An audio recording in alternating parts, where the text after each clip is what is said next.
President, I ask unanimous consent that the Senate proceed to legislative session being a period of morning business with senators permitted to speak for up to 10 minutes each. Without objection. Thank you, Mr. President. Mr. President, it is the end of February, but it sure feels like the beginning because it feels like Groundhog Day. We are in yet another partial government shutdown. We're in it right now. What's interesting is we just had our last vote of the week, and this is still not resolved, and members are all heading back home as if everything's normal, but it's not. Next week, we'll have people that work for the Department of Homeland Security not get a paycheck because it's not funded, because this body has not resolved this. Now, I understand my Democratic colleagues want to defund ICE. I get that. I hear from them over and over again. Let's defund ICE. And their way of defunding ICE is to be able to cut off funding to this particular part of our federal budget. But I think some of my colleagues have lost track of what this means to be able to cut off DHS funding. It's not just cutting off ICE. In fact, ICE is a very small portion of the Department of Homeland Security. There are about 250,000 total employees across all entities in the Department of Homeland Security. ICE has 21,000 of that 250,000 plus. It is a very small group, but they're determined they're going to defund ICE. But what they're actually defunding is not just ICE. They've also defunded U.S. Citizenship and Immigration Services. They've defunded the United States Coast Guard. They've defunded Customs and Border Protection. Those are all the folks that actually handle customs duties and produce coming across our border. They've defunded the Cybersecurity and Infrastructure Security Agency.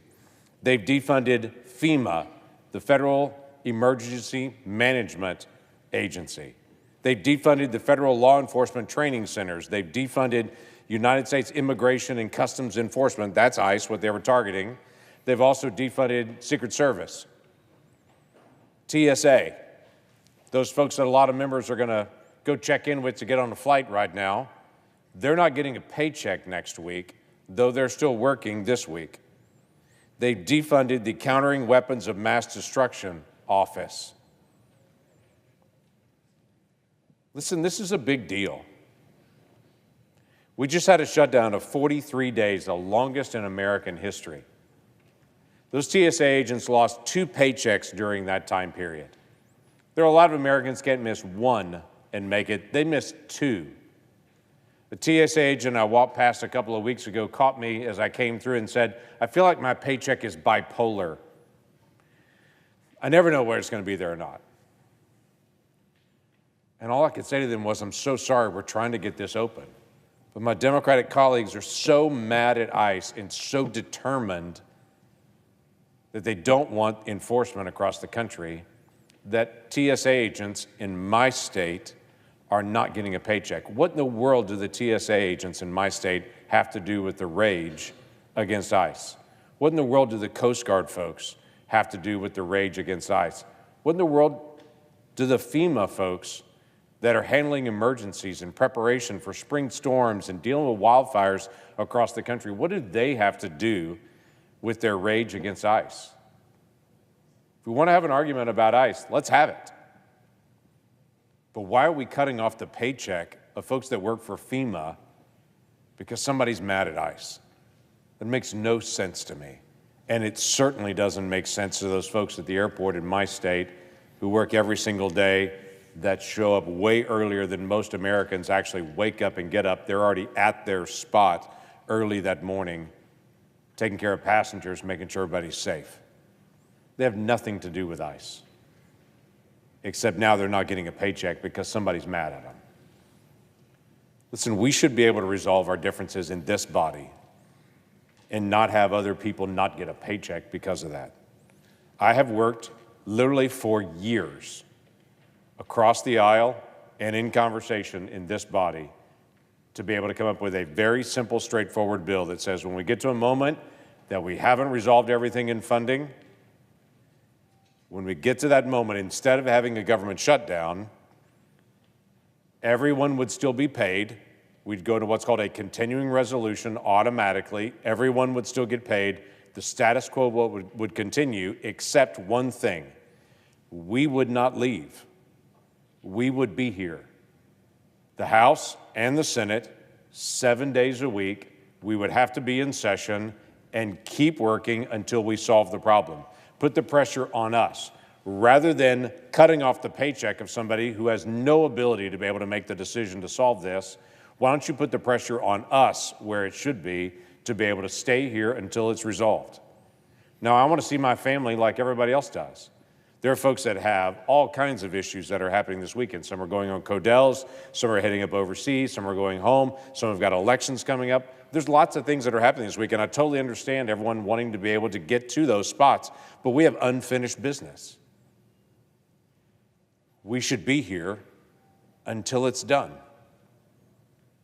And we should hold harmless the folks in Oklahoma airports who are just getting up every day and going to work to protect our country and to protect travelers. We got to figure this out. So we've got two issues. One is, let's solve the immediate one right now. Let's actually get the government back open. Let's actually get people paid. My Democratic colleagues have demanded that we have body-worn cameras on ICE agents. We as Republicans have said, we agree. In fact, the bill that you're blocking literally has $20 million in a requirement to have body-worn cameras for law enforcement in the bill that you're blocking. We agree. Body-worn cameras are helpful for law enforcement and for the public to tell the complete story of what actually happened. My Democratic colleagues have demanded that we get de-escalation training for federal officers. We as Republicans have said, yeah, we agree with that as well. In fact, the bill that you're blocking, that you refuse to even take up, actually includes money for de-escalation training on it. And there's not some trick on it. It's the actual issue that everyone seems to be addressing right now. This is about the drama of the moment in trying to be able to prove that you oppose Trump.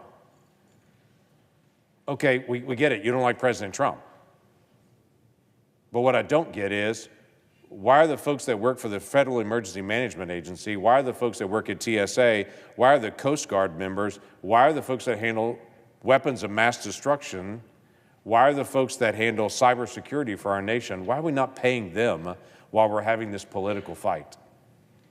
This may be good political drama, but for the 250,000 federal employees that are getting up and going to work without a paycheck this week, it's not drama to them. It's a problem that we need to solve.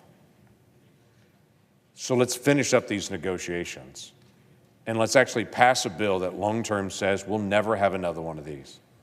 I long for the day when I sit with my grandchildren one day and they say, tell me about the time that the government used to shut down when Congress had arguments. And we would say, yeah, there was a time that used to happen, but we fixed that. So that doesn't happen anymore. Let's solve this. We're supposed to be the adults in the room to be able to resolve our differences. Let's figure this out for the sake of all those folks that are working every day to protect our nation. Mr. President, I yield the floor.